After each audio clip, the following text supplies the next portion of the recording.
Welcome back to another episode of Titans of Now. Titans reaches a wide audience of ServiceNow admins, developers, architects, and product owners. So if you want your brand in front of this audience, check out the description below for how to contact me about sponsorship opportunities. If you want to know what I'm up to lately, I invite you to discover Vivid Charts. Vivid Charts is a visualization and storytelling platform built on ServiceNow. Stop exporting data off platform to get the aesthetic control and storytelling experiences that you want. Hey everyone, welcome to another episode of Titans of Now. It is so good to have you here. Today I'm bringing you a real paradox because this Titan has worked for years as a hyperconnector in the ServiceNow space. She's connected contractors to work in the order of thousands, perhaps even tens of thousands of billable hours of work. She's been part of the elite legendary GIT team that has at times had the entire ServiceNow ecosystem up on their back, carrying it for that 100-yard touchdown. It is my pleasure to introduce you to Stephanie, the secret Fairbanks. Stephanie, welcome to the show. So, as always, we start with the start. Tell us how you got your start with ServiceNow. Well, I was very, very fortunate to cross paths with Jeff Nickel, our CEO here at JIT. We had a long conversation interview over coffee. I had no experience in IT, no experience in ServiceNow, and we just had a really good synergy in our conversation and working together, or speaking together that day. And he hired me and gave me a chance, and I learned everything from the ground up over the course of about 2 years. I think it took me to get ramped up and really start understanding what I was doing, and it's been history ever since. If you're just tuning in now, you may want to go back in the history and look at Jeff Nichols' Titans of Now episode as well. He's another in the pantheon of Titans. Now, for those who don't know you, Stephanie, what is your speciality in the ServiceNow space? I think that my specialty in ServiceNow is building relationships and identifying really, really strong talent and placing them with clients that are going to work for them as well. I think it's really important to always keep in mind that while the consultants and resources are working for us as a consulting firm, the client has to work for them as well. And it's important to support your team in finding that specific role for them. And so how would people know of you in the ServiceNow space? Well, I think, I've been to all of the ServiceNow knowledges. I am about 5 feet tall, and Jeff Nickel, the CEO, who I'm always palling around with there, is about 6'5", I think. So that's a really, visibly, that's a, a good way to recognize us. But through the remote world that we've been currently living in, I'm on LinkedIn. I am always looking at people's profiles. You've probably seen me look at yours, and I've typically reached out to anyone who I think has a really strong profile for a conversation. And one thing about JIT, when we do hiring, we hire for all types of people within the ServiceNow ecosystem. So architects down to administrators, junior developers, everything across the board. So if you've seen Stephanie Fairbanks looking at your LinkedIn profile, that's why I'm looking to hire you. So Stephanie's being super modest, so I'm going to let the secret out. So Stephanie is a hyperconnector in the space, and not just like recently. My ServiceNow career goes back quite a bit, and I remember the second or third person who ever reached out to me was Jeff Nickel, and Stephanie wasn't Fairbanks at the time, right? But it was that's right. But Stephanie, they reached out to me and they were like, "Hey, we're looking for talent, and you look like a talented person." And I'm like, "What?" Because I didn't have anything going on, right? I was just, the ServiceNow admin at some company. Yet they had. I didn't know that. Right? I was just, I wasn't the person I am today, where it's like YouTube this and mailing list that, and a certain amount of fame to the name. I was just some dude. But JIT had me in their crosshairs and solicited me, say, you know what, like no pressure. Whenever you're ready, give us a call. And so it was really important in those early days because, we're in a resource pinch now, but there just wasn't the resources back then even. And so the partners were too busy growing and they couldn't take the risk of having a gigantic full bench. And so JIT really took the risk for the entire ecosystem and built a bench that they then white labeled out to the rest of the partner ecosystem. Am I getting all that right? Yeah, you are. And I think we met and had pizza in an office probably about 10 years ago. One of our first meetings. So that's crazy to think about. And I didn't know you were just an admin. That's funny. Yeah, but at the time I was. Yeah. Not that there's anything wrong with being just an admin, but Yeah, but this is one of the things I want to highlight to the audience is that learn to see the diamond in the rough. Because if there's one thing that I think you did at JIT, it was just like talk to everybody, get to know them, figure them out. I mean, you'd always get us to write those one-pagers, right?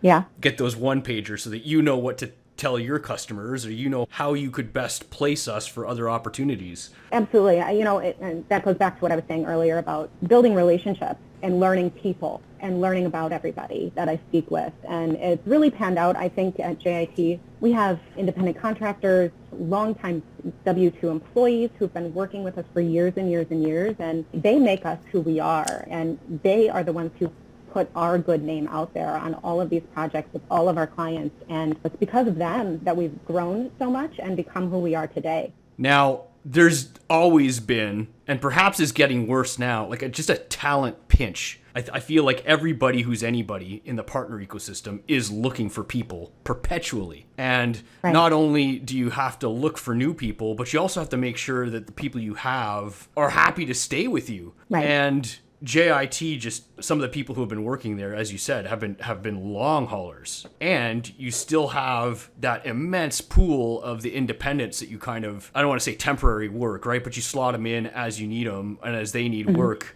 Like, what's your secret to that? Because I don't know anybody who does it as well as JIT. Well, thank you. That means a lot. I think it's so important to recognize the worth of your employees. And I think it is so important to let them know how much they're valued and to always make sure that they are receiving what they need, whether it be continued education through ServiceNow certifications or a break or a little extra support here or there, whatever they may need. Like I said, they are the most important part of JIT and who we are and what we do, and they are the ones that are providing the excellent services to our clients. I think once a person can realize how important and how their employees should be valued, employees take notice of that and they appreciate that, because it's not every day, especially in this industry, that employees feel that way. It's funny. I'm just going to rag on somebody anonymously right now because somebody asked me to help them find, they're like, we need awesome talent. They had a senior person leave and they're like, we need to replace him. We're pretty desperate. We need some serious talent. And I'm like, great. I'm happy to help you find that talent. And then, when it came down to the HR team, it was like, we need you to immediately disqualify people with spelling, grammar, and formatting errors in their resume or their LinkedIn profile. And I'm like, man, I think I'd just rather send those people to Stephanie. I'll take them. Right? Go ahead. Well, I was just going to say, we live in a really busy world, and to not be flexible in instances of improper grammar or a misspelled word here and there, that's kind of silly, right? We're in a fast-paced society and moving a million miles a minute. It's kind of silly to disqualify somebody for something so fixable. And it's like, it can be corrected. I feel like everybody who works with email at all during a day, you write more than an author would have 100 years ago. True. And you don't even have an editor. Like, professional authors, the people that have zero spelling mistakes, zero grammar mistakes, they got an editing team behind them. Right. But anyways, no, enough down that rabbit hole. I just want to give people this idea of what does it mean to actually value a resource. And I think there's a lot of companies out there, God bless them, we value the work that this person does for us, but that's not the same as valuing the resource, is it? No. I think, how do you value your employees? I think the most important thing, one of the most important things, is to treat them as though they're, a human. We all have families. We all have things going on in our outside lives, outside of work. Over the last 2 years, we've all been working from home remotely, and countless distractions and situations that we never thought we'd be living through. And it's important to be flexible. It's important to understand. And it's important to be somebody that your employees can come to and say, you know what, I'm going to take the next few hours for me. I've got to go do this, or whatever the case may be, and be flexible with that. Our rule is make sure your clients are taken care of first. Clients always come first. But if an employee has something going on in their life that they need to manage, that takes precedence always. How do you show an employee value? I think it's through fair pay, competitive benefits, and flexibility and understanding. Amen. All right, it's a question I ask every person that comes on Titans, and it's one of the ones I get the most positive feedback on. Can you tell us about a time where you didn't think you were going to make it, where you just felt your back was against the wall, nothing was going right, your trial and tribulation in the ServiceNow space? Oh man, back in the early days before I knew much about the consulting world, the ServiceNow world, or anything, when I first started with Jeff, I had just learned how to work from home. And that's a skill that not many people can do. It's definitely something that takes time. And it's about managing your own time too, because you don't have somebody looking over your shoulder, right? Mm-hmm. So I remember 10 years ago, I had gotten so frustrated because I didn't know where to turn and I didn't know where to find the resource that I was looking for. So I cleaned my kitchen floor as kind of a mental cleanse, I guess, with tears too, because I was so frustrated and I wanted to find this purple squirrel or unicorn and I just couldn't, and I didn't know where else to look for that person. And yeah, and I remember that day and I was like, maybe this just isn't for me. Maybe this is just not where I need to be. And I thought about, at this, previously to me working for JIT, I was a bartender and a television producer and a multitude of other things. But I thought long and hard about just saying, this is it, I'm done, while I was scrubbing my kitchen floor. That's a new one. I haven't heard the scrubbing kitchen floor. Well, it's a nervous energy thing where cleaning really helps me focus and sort through things in my brain. Obviously, I did not quit. Obviously, I stuck with it. And I'm still here today, I just celebrated 9 years. So 9 years later, I'm here, and JIT is thriving, and we're growing, and it's such an exciting place to be. I couldn't ask for a better job. And we're so happy to hear that that you made it. You did mention something in there, and that's another thing I love to dive into. You said you had experience with broadcasting and bartending, and I've always told people, like, some of the most exciting ServiceNow talent to talk to is people that didn't come from IT backgrounds, people that just had some kind of just completely left field experience. I mean, relatively speaking, right? To those coming up in IT and what that brought with them to the ecosystem. So I'm wondering if you could tell us something about either the bartending or the broadcasting that has made your ServiceNow career that much better, or gives you an advantage that other people don't have. Absolutely. So bartending, right? You make your money off of tips, right? I don't do that at JIT, but when I bartended, I realized quickly that it's important to build relationships. It's important to know the people that are sitting at your bar, and it's important to get them to come back and sit down at your bar again. It is important to remember their drink, their face, their favorite dinner, whatever the case may be, and really just get to know them. I built some really great, long-lasting friendships and relationships through my time bartending. I even invited them to my wedding, and still are friends with most of them today. So I would say that building those relationships and knowing people and building that rapport with people is something that I took from bartending and applied here at JIT. And it's about building that relationship with everyone you speak with, knowing them on a personal level, not just a business level, bringing them, into your world, letting you into theirs, and growing that relationship. And then for me, finding them the perfect position, the perfect job for them to belong to. And then for television, that was a whirlwind. I think for television production, what I can take from that experience and apply it here at JIT and recruiting and resource management, it's about time management. A lot of my time when I was in television production, I was working for a talk show, and we spent a lot of time making phone calls and finding people to be guests on the show. And from that, I was able to gain telephone skills. And then also, time management and managing my time and knowing, okay, I've spent this much time working on a story that fits this role or this idea, and this much time here, and so on and so forth. I'm really touched by that bartender part too, because I think there's so many occupations where people just kind of like, you know what I mean? They're like, well, they look down their nose and they think, well, anybody could do that, right? And it's like the white collar folks especially.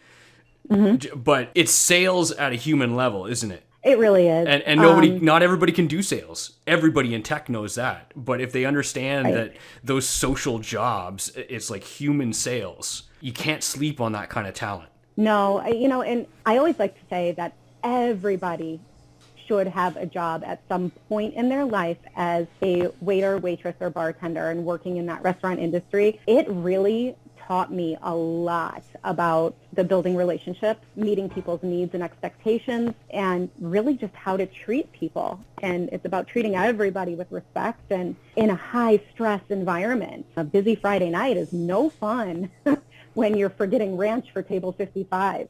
You think you know customer management skills in IT, right? When you're dealing with big contracts and tons of money, but you get a more visceral feel for that on the front lines of the service industry too, don't you? Yeah, absolutely. I mean, I never tended bar or served, but I was a courtesy clerk at a grocery store, and my God, like the most irrational things people would be angry about, but you still got to get them to come back and shop the next day. Absolutely. It's definitely a learned trait to be able to deal with people when they're very upset. Customer service is no joke. So am I correct in assuming that GIT still looks for a lot of contractor labor? I mean, we're always looking, right? Mm-hmm. You never know when the ebbs and flows of business are going to hit. So we're always looking. Right now, our focus is really on building our W-2 team. So that would be a full-time employee, bringing people into the JIT family. That's not to say that a contractor cannot be a part of the JIT family. We certainly have plenty of those. But right now, our focus is on bringing in employees. But if there's a contractor out there, I'll talk to you. Do you have any advice for people that are maybe new to consulting or just wondering what it might be like to do some contract work, something that they may not have considered? Do you have any advice that way? For people who are looking to do new consultant contracting type of work, the best bit of advice that I could give is to be transparent. It will get you so far in this ecosystem and in this world. Transparency is so important. Being that we work remotely right now and for the foreseeable future, there are a lot of people who've been trying to double dip, right? And that's cool if you are a contractor, but don't say you're available for 40 hours a week. It's so important to really be transparent with your availability, what you are able to take on, and to not take on more than you can chew. With me, be transparent so that I can then be transparent with my client and set expectations. Of course, we all want to do it all, but realistically, be true to what you can and cannot offer me as your recruiter and what I can offer my clients through you, I think would be the best bit of advice I can give. Steph, I wonder if we can lean into that a little bit, because people ask me a ton, Robert, do you have any leads on something I can do off hours, right? You get a lot of that as well. So off-hours work is great. Right now, I would say we don't have a lot of it here at JIT. That goes along with being transparent and really being forthcoming in what you are looking for. If you say to me, hey, Steph, I only want stuff that I can do after hours, after I've got the kids to bed, after dinner, and I'm bored, and I want something to do. I can do that. I can find that for you as a contractor, but I need to know that's what you're looking for. I don't want to submit you to a client, have you get the role, present you, and everything works out great, except for the fact that you're not in front of the computer available to them during the times that they expect you to. So transparency is key. It's important for me to be transparent with my clients and to be able to set expectations. And I have my own answers to this. I'm curious to see what your thoughts are, and especially in that interest of being transparent. Do you find that a lot of customers are even up for that kind of deal, knowing that, okay, like I have stuff I need done on ServiceNow and I'm content with somebody doing it from 8 to 12 p.m. in my time zone? I can think of maybe 3 instances over the course of my 9-year career with JIT that's been exactly what somebody is looking for. Most of the time, our clients want somebody who's going to be available during work hours. And with that comes meetings and really being present with the client and really being present in the project and being a part of a project team. So I don't want to say it never happens, but it's rare. I brought it up and I hate to put you on the spot. I just feel like people really need to know that. I think a lot of people want to try consulting, but they want to try it by dabbling their toes in this unicorn, frankly, of, it's got to be remote and off hours and blah, blah, blah, blah. But I'm like, what do you think the customer is going to want to do with that? Right. If they want to talk to you about design or how to push it to prod or how do we train people, like that's not stuff you can really do off hours. Right. A lot of what we do is so collaborative that working in off hours, you're on an island, you're not being a part of a team, and it's difficult to get you involved in a team when you're working off hours. So although it does happen, it's very rare. So for somebody who is looking into starting up consulting or contracting and trying to look for some part-time stuff, my best advice there would carve out some time during the daytime, make sure you're present for important meetings, or just come talk to me. I work with contractors all the time, and I will make sure that you are kept as busy as you want to be. Amen. Amen. Okay, if you could change anything about the way the ServiceNow ecosystem currently works, how would you change it? As it stands right now, I really like the ServiceNow ecosystem. I miss seeing everybody at Knowledge every year and sales kickoff, and I mean, I can't wait for the day that we are able to do that again because, man, I just miss people. I love the ServiceNow ecosystem that is so collaborative that companies that are competitors can also be support systems for other clients, and they can all work together. It's definitely for me a scratch each other's back environment, and I like that we're all working together to achieve the same thing. What I would change about the ecosystem, I don't even know where to go with that. Nope, I don't have anything. I like it. Is there anything that you're really looking forward to in ServiceNow? New releases or things that maybe JIT is up to? Over the course of the last few years, JIT has really been working hard at creating our name and making ourselves known. I'm sure you've seen things come across LinkedIn. We're really working on some marketing and building our team, and that's been really exciting. So I think what I'm most looking forward to is really at home here at JIT, watching our company expand, watching us gain more clients and working together as a team like we have been for the last year or so, and really putting everything in motion to make JIT bigger than I ever even anticipated. I mean, I started with Jeffrey Nickel 9 years ago, and it was me and Jeff and 2 other recruiters and 2 ServiceNow developers. And to see where we've gotten today is just incredible. So I'm really excited to see now with our new sales team, with our new technical team that we're putting together, our service delivery team. I mean, we're really kicking it up a notch, and I just can't wait to see where it goes. As for ServiceNow releases, I always like seeing what's new in each new release. I don't really know what I'd say I'm looking forward to, just all of it. All the new things that ServiceNow comes up with and releases to us and allows us to work with and better our business. I think that's what I'm looking for.